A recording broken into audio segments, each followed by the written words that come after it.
Good morning, everyone. Before I get started, companies are spending $17 billion on chips. You think that's bearish? Look at you bond traders. You are the worst of the lot. Why the fuck are you increasing 10-year yields to make me and Fed cave? You bitches are doing our job for us. So take your shot today, bears, because time is not your friend. Try to unpin volatility if you can, but keep this in the back of your mind. Fuck your puts. Jerome Powell has you by the balls. And lastly, God bless my money printer.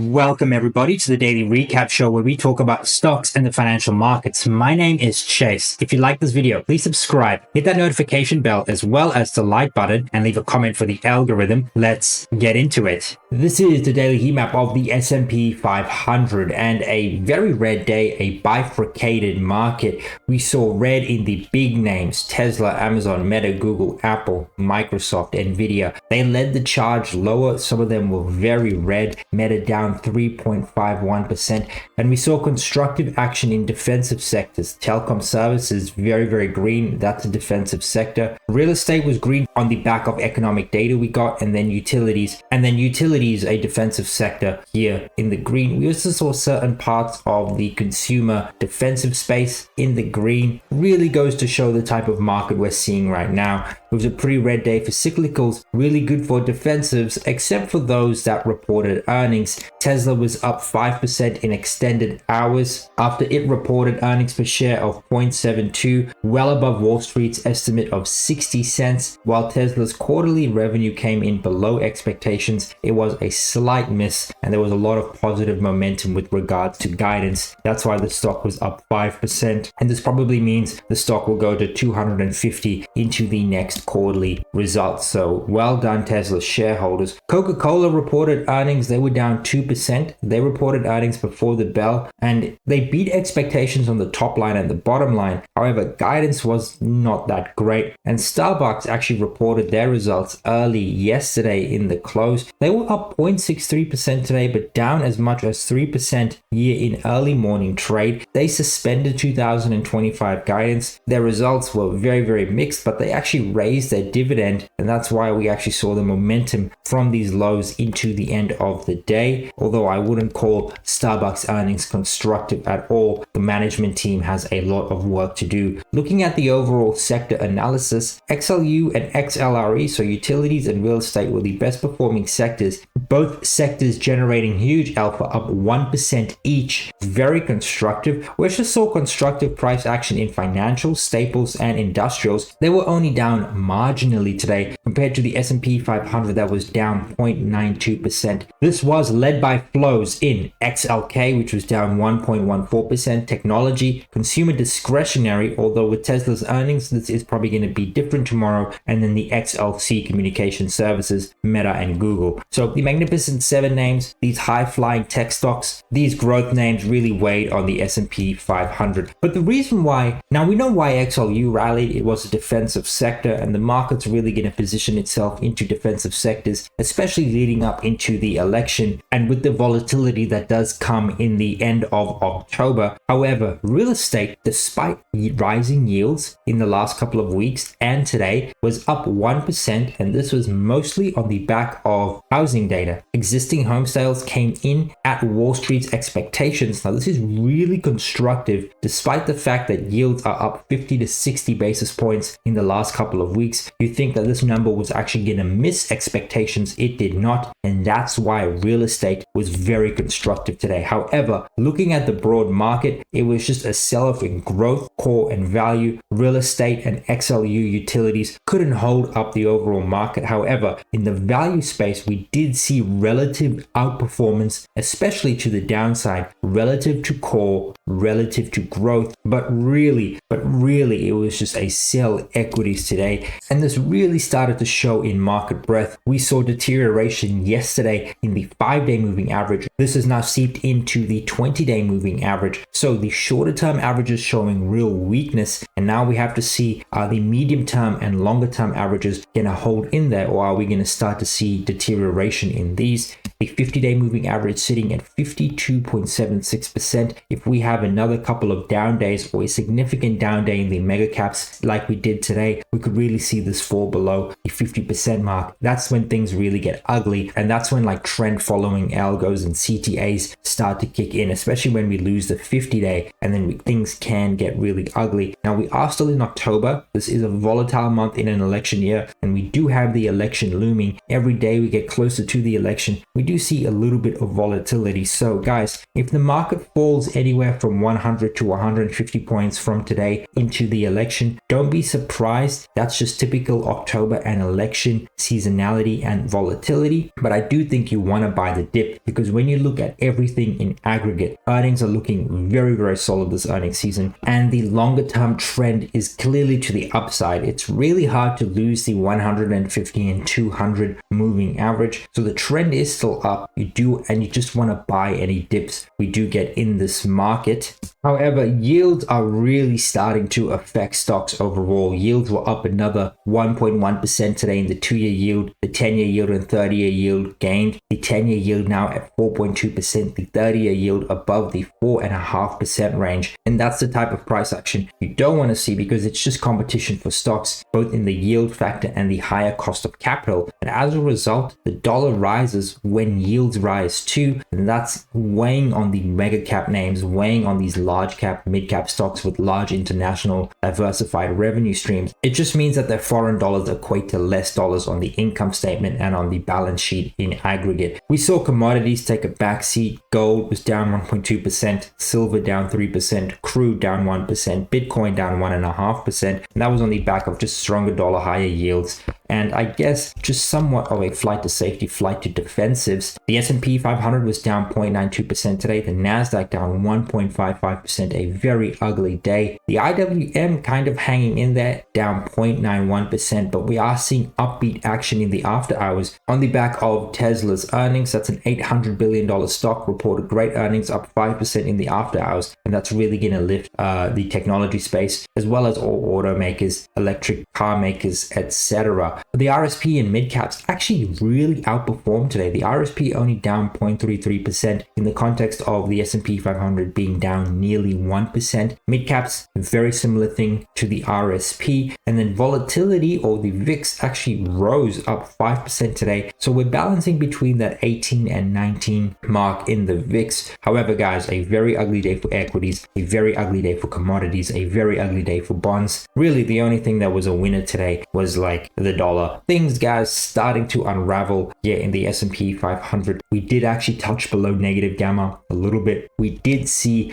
bulls come in a very big way. Look at that wick. You can see this wick right here. However, still a red candle, down 1% for the day, but very constructive price action. I know on our day-to-day charts, we want to be above the gamma flip and we want to buy dips, sell rips, but on a technical basis, as long as we stay above this line, I think into the election, into October, the 56.75, that'll just mean a higher low, and I think we can actually pivot and go higher from there. However, from today's close, we are about 140 points away from the zone right here, and that's why I said, anywhere from 100 to 150 points, if we do fall into the election, don't be surprised. But if we do break this low that we made right here, it does open up levels closer to the 5400 area. That's on a technical basis. We'll see where the gamma flip zones move as the S&P 500 goes lower, if the S&P 500 goes lower. But seeing price action in the negative gamma area, not constructive at all. However, we are still in negative gamma, and that means you want to buy at the gamma flip and still aim for the 59.05 unless we actually get close below the gamma flip. Looking at the NASDAQ 100, we are officially in negative gamma. However, we did get fundamental news from Tesla, so we are actually above the gamma flip. The Q's up 0.34% in the after hours on the back of Tesla's earnings, guys. So we'll see where we open tomorrow. We probably gap up and open in the positive gamma area and then buy dips, sell rips. So take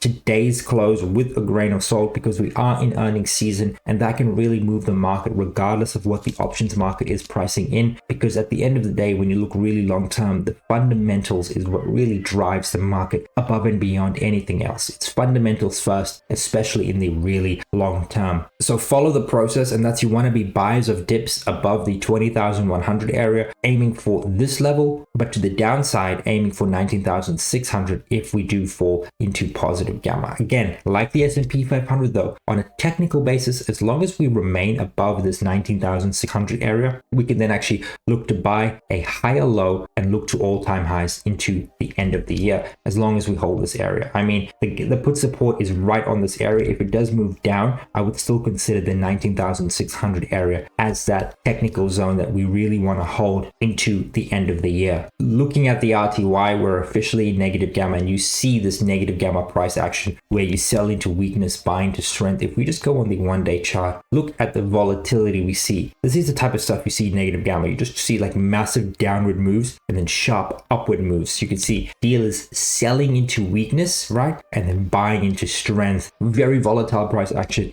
in this negative gamma environment. But we did hit the put support today, and in a very big way saw strong buying, especially towards the end of the day. That's constructive. What I want to see is a move back to the gamma flip and a retake above. However, if we make a move there and we then find resistance again, the put support moves lower, that's not constructive. The put support has not moved so far, guys. It's definitely gonna move tomorrow. My gamma flip zones only change after the extended hours trade, so that's when these are gonna trade.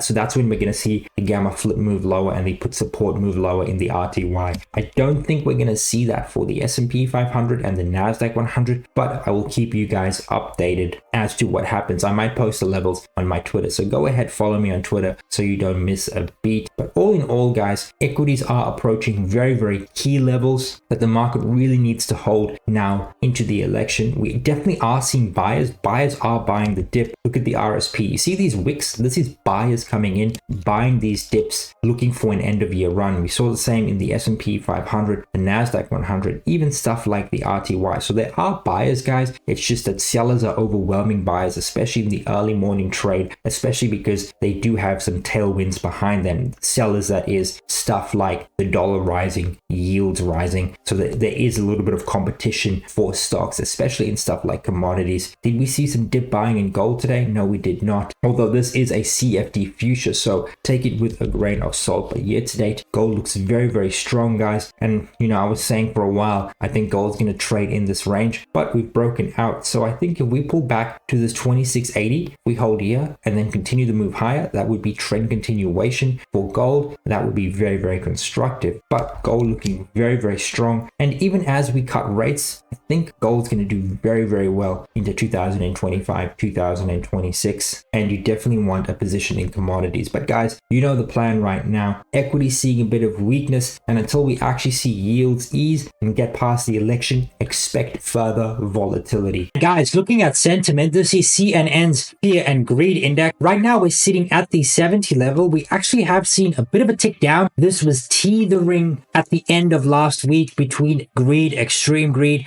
We've seen a little bit of a pullback in sentiment, and that largely has to do with the volatility we're seeing in the market lately, especially in rates. That has tempered sentiment overall. However, we are still in greed territory because markets are still at all-time highs and earnings are looking very, very good. S&P 500 third quarter revenue sitting at 4.2%. I think anything that's between 4 and 5% is very, very robust in this market with technology. So far this earnings season up 11.7%. Com services in second place, followed by financials. Actually, no, healthcare in second place, followed by financials. And we are starting to see a broadening of overall earnings. However, we are still seeing negative revenue estimates. Energy falling 5.9% year over year this quarter, and industrials negative 1.1%. Materials only up 0.5 percentage point, and consumer staples up 1.4%. So all of this weighing on the overall revenue estimate for the S&P 500. But for those of you that watch this channel, I feel like a lot of you are pro-risk. You are probably in financials, healthcare, com services, and technology, and earnings looking very good for your portfolio. But for those of you that want to diversify outside of equities, I think gold is a very solid contender right now. Gold and the dollar have been moving in the same direction. That's not actually normally what happens. Normally, when the dollar rises, gold gold falls, and when the dollar falls, gold actually rises. We've seen an inverse correlation, and when we see the gold's 10-day rate of change greater than 4% and to a 52-week high, and the US dollar's rate of change greater than 1%, the forward returns we can see in gold tend to be very, very strong. The average returns 6 months later, 4.7%, 12 months later, 9.7%, and the hit rates 59% and 69% respectively. And if you actually look at the average max loss and average max gain, we actually see a very healthy risk to reward play. So guys, regardless of the momentum we're seeing in the dollar and gold, if we do get a bit of a pullback in gold, you do want to buy the dip, because generally speaking, we get outsized returns when we see this type of price action. It normally signals that the market is worried about uncertainty 12 months down the track, and when markets are uncertain, they position themselves into gold. Outside of the US dollar, I have a 1% allocation to gold, and I do think I'm going to start to increase that, maybe closer to 2-3% over the next couple of weeks. However, regardless of gold rallying, we are still in a clear disinflationary trend. PCE and CPI, despite being a little bit hotter in last month's figures, are clearly in a downward trend. We're sitting in between the 2 to 3% range right here, and this is normally when the S&P 500 has its best returns. With inflation 2 to 3%, we see average annual price returns for the S&P 500 at 16%. And in the inflation range, 1 to 2% and 2 to 3%, we're seeing returns anywhere from 13 to 16% inside this inflation range, telling us that as inflation continues to moderate and earnings come in very robust, you do want to hold equities in this environment because they tend to have outsized returns relative to their average return. The average S&P 500 return is around about right here, anywhere from 9 to 10%, depending on what data set you look at. And with inflation between 2 to 3%, you do want to hold equities because equities tend to outperform. And that's actually what we've seen in the last 2 years. 2023 and 2024 have been stellar years for equities. Now, diving into the macro, recession fears have definitely eased, and despite the Fed's recent double rate cut, or the 50 basis point rate cut, it doesn't to me signal a mistake. A lot of people have been saying the Fed made a policy error, but the real error lies in those who fixate on predicting policy mistakes no matter what the Fed does. Just because there's a lot of talk from armchair economists doesn't mean the Fed's actions were wrong. The focus should be on the bigger picture, not speculation. And the bigger picture is simply this. Global GDP is expected to be 3.2% in 2024 and 2025. US GDP expected to be 2.8% and 2.2% in those years as well. Inflation continues to moderate, and it's sitting in between the 2 to 3% range. This is core CPI. Wages are catching up with inflation. Wage growth is actually tracking well above inflation. That's very, very positive for employee compensation and disposable income. And we're also at full employment at 4.1%. That is the current unemployment rate. When you put all of those things together with robust earnings in a rate cutting cycle, guys, look at the bigger picture. Equities are going to do very, very well in that type of environment if this continues. A huge if, but I don't see anything significant disrupting this. Maybe we could see volatility if we get a Republican or Democrat sweep in the Senate and the House, but I don't think that's going to be the case. I think we're going to see a divided government, and regardless if Trump or Kamala's in, it's going to be really hard to get something through with a divided government. And so I don't see any material risk to this market in the next 6 to 12 months. And don't take my word for it. The credit market is telling you exactly that. The yield spread between AA corporate bonds and US Treasury bonds is at some of the lowest levels we've seen since 2022. And this is some of the lowest levels we've seen since mid to early 2000s. Tight credit spreads are telling us that there isn't really much concern in the market, regardless of what we see in the news and in the media. Looking at data for the rest of the week, tomorrow we have initial jobless claims and then services and manufacturing PMIs, along with new home sales. So 4 big data sets. PMIs are really going to move the market. We're going to look at initial jobless claims. You know, the market loves to look at that as the indicator for the labor market when we don't have NFP. And then new home sales is really going to tell us where we stand with regards to rate cuts and how residential fixed investment is looking in light of GDP. So guys, a heavy week of data tomorrow. BOFA's estimates for new home sales is 750K. Services and manufacturing PMI to come in at 55.5 and 247. So an expansion in services, a contraction in the good side of the economy. So services still holding up the manufacturing space together. And then initial jobless claims, we're looking at a 247,000 number. And then we'll tackle durable goods in tomorrow's video. Earnings for the rest of the week, guys. We still have a lot of earnings, even though some of the bigger names are behind us. American Airlines, UPS, Southwest Airlines, NASDAQ all report tomorrow. Union Pacific as well. And then after the close on Thursday, we have Dexcom, Deckers Brand, Western Digital, Skechers, Texas Roadhouse. I know a lot of people have that. Appfolio and Kinsale Capital. If you own a small cap quality ETF, this is a big position in that ETF. Kinsale Capital Group is in all of these small cap quality ETFs. So you do want to pay attention to that because that could really move small cap financials, I guess. And then Friday, we got NYCB, Colgate, Palmolive, Wisdom Tree, Sire. That's really it. Centene Corporation. I've been doing research into this name. Very undervalued. Love to see what their earnings do. Maybe looking to take a position in a healthcare name, and Centene Corporation could be one of those names, but we'll see how we go. I'll let you know of all of my positions I take on these videos or on Twitter. So go ahead, follow me on Twitter. And for those of you that have made it this far into the video, thank you so much for watching. If you like this video, please subscribe, hit that notification bell, as well as the like button, and leave a comment for the algorithm. Cheers.